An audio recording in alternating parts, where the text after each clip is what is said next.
Hi, I'm Matt. We're at the ARB Show 2018. I'm here with Kate at the Fox Medic stand. Nice to meet you. And you? How are you? All right? Yes, thank you. Oh, Yeah, good. great Well, day. basically, going to talk us through some of the training that you offer at Fox Medics. Yeah. So my name's Katie Hateley. My background is I'm a paramedic. Been with the ambulance service for 12 years now, Right. part-time basis, so I can develop my first aid training company. When I was with them full-time, I was with a team called the Hazardous Area Response Team for 3 years. They're basically medics who are trained to go into hazardous environments. Right. So collapsed buildings, safe working at height, swift water rescue, mass casualty type incidents. So what I've done is combine my experience and training to develop courses so they're a bit more appropriate for people's industries, Okay. hence the Arborist-specific course. Oh, really? I've now got the course accredited as well through UK Rural Skills. So it's an accredited Arborist-specific first aid course on its own, and just cover lots of different areas and modules that are a bit more appropriate for the ARB industry. So it covers like the large wounds, big lacerations, Yeah. falling from height, that type of thing. Yeah, so self-preservation. So again, it's not just assuming that you're going to self-rescue, because that is not always going to be the case, and there's a lot of perception thinking you can self-rescue from a tree, but it might not be the case. It might be that the injuries mean that you are unable to do that, or the area you're working in means you're unable to do that. So it's about stopping major bleeds at height and then come to the ground and then deal with it. So preserve the life, get to the ground, and then deal with the first aid situation at that point.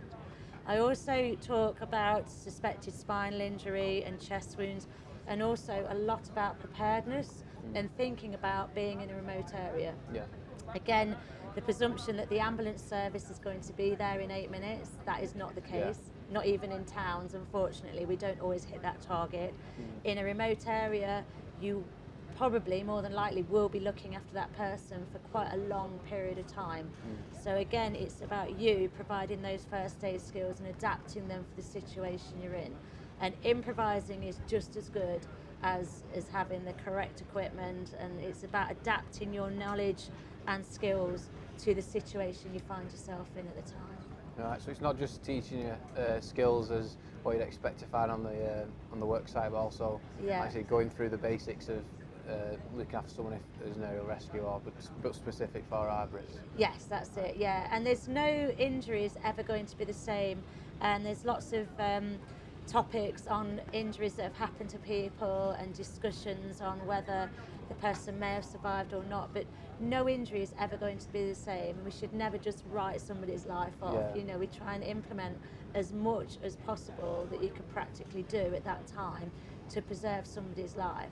And as well, it's a big thing to live with, thinking that you have tried everything possible for that person. Yeah. That's the thing. So, and it's putting all of that into play and having it all prepared just in case there is an incident.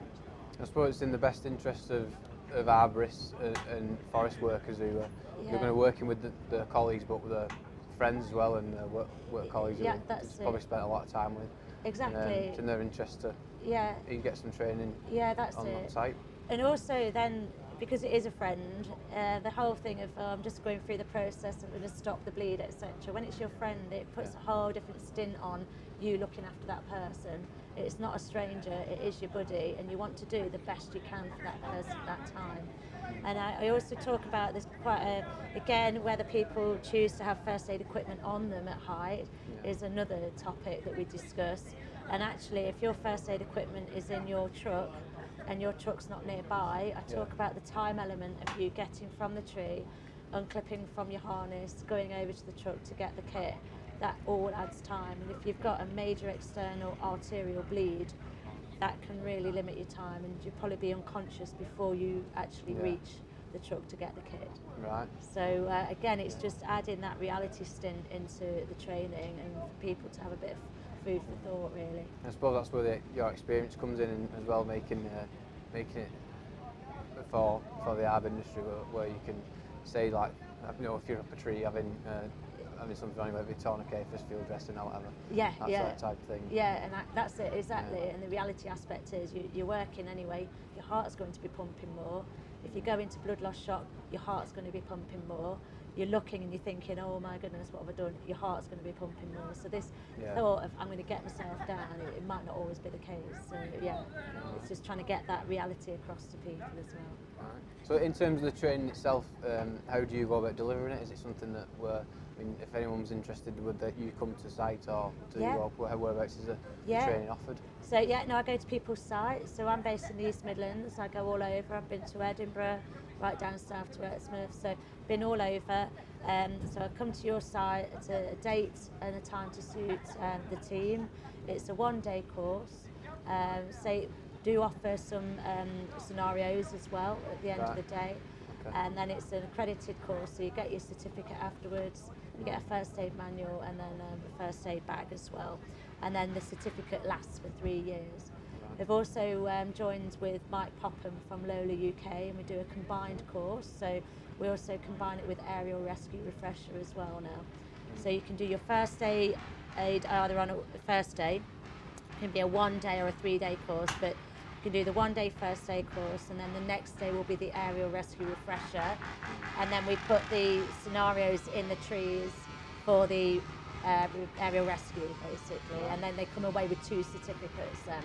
But it's just putting that reality aspect into the aerial rescue refresher. Yeah, making it more realistic and on the job training, isn't it, really? And it just kills 2 birds with 1 stone, so you've got them both done at the same time. Right. So what costs are we looking at for a training course? So it all depends. My first aid course is £99 per person, maximum of 12 people per group. I do offer group concessions, so depending on how many people are on the group, then we can look at them bringing the cost down. The cost down. Yeah. Right. So that's all in. And if anyone's interested in any of the training, where's the best place to find you? Yeah, How can they get in contact with you? my website is www.foxmedics.co.uk. My email address is katie@foxmedics.co.uk, and my phone number is 07900 782929. Right, brilliant. Okay, that's great. And thank you very much. Thank you for your time. Thank you. Appreciate that. Cheers. Yeah, great. Click here to subscribe and click here to watch our Arb Show playlist of 2018.